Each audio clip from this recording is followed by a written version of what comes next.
प्रयागराज के संगम तट पर आयोजित माघ मेले में 5 दिवसीय पंचकोशी परिक्रमा का विधिवत शुभारंभ किया गया।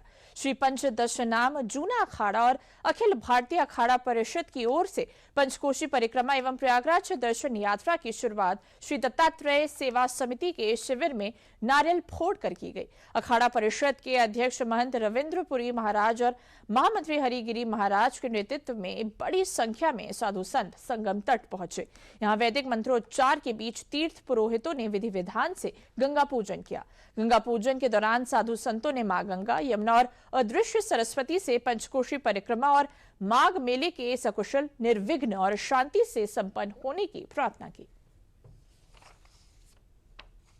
हमारे अखिल भारतीय अखाड़ा परिषद के महामंत्री श्रीमंत हरिगिरी जी महाराज जो हमारे बहुत ही कर्मठ और बहुत ही ऐसे संत हैं जिनके बारे में जितना कहूँ उतना कम है। और आपने देखा होगा उन्होंने पूरे देश से, पूरे हिंदुस्तान से जितने भी हमारे जोन अखाड़ा के संत थे सभी को यहाँ बुलाया है। और आज हम जितने भी जोन अखाड़ा के संत है, बाकी सन्यासी है, सभी यहाँ से जो है परिक्रमा करने जा रहे हैं। आपने देखा होगा अभी हमने गंगा पूजन किया है। गंगा पूजन के उपरांत हम लोग जो है सबसे पहले किले में जाएंगे, जहाँ पे हमारा वो वृक्ष है वहां पे जाएंगे। उसके पश्चात हमारी परिक्रमा शुरू हो जाएगी। ऐसा है कि समस्त नीति समस्त पुराणों का, समस्त हमारे इतिहास का, समस्त गुरु वंदना का और समस्त लक्ष्य एक ही था, चरणम शरणम गच्छामि।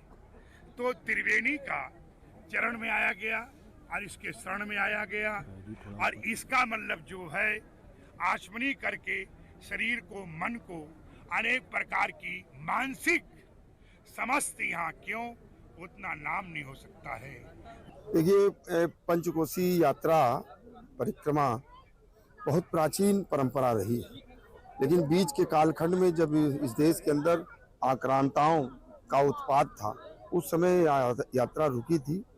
लेकिन आज जब एक सांस्कृतिक जागरण देश का हुआ है, राष्ट्र का हुआ है माननीय प्रधानमंत्री जी के नेतृत्व में, तो प्रयाग की यह प्राचीन परंपरा पुनर्जीवित हुई है। पूज्य हरिगिरी महाराज जी के नेतृत्व में यात्रा पिछले कई वर्षों से प्रारंभ हुई है और धीरे धीरे इस यात्रा का विराट स्वरूप आने लगा है। इस यात्रा में जहाँ पूज्य संत महात्मा भी रहते हैं, साथ ही गृहस्थ और प्रयागराज के सम्मानित नागरिक भी रहते हैं। और 12 माधों का दर्शन, अक्षय वट संगम नोज पर माँ गंगा, जमुना, सरस्वती की पूजा के उपरांत यह यात्रा प्रारंभ होती है। और प्रयागराज के सभी जो प्राचीन स्तंभ हैं उन वहां जाकर के लोक कल्याण की कामना के लिए भगवान से प्रार्थना की जाती है।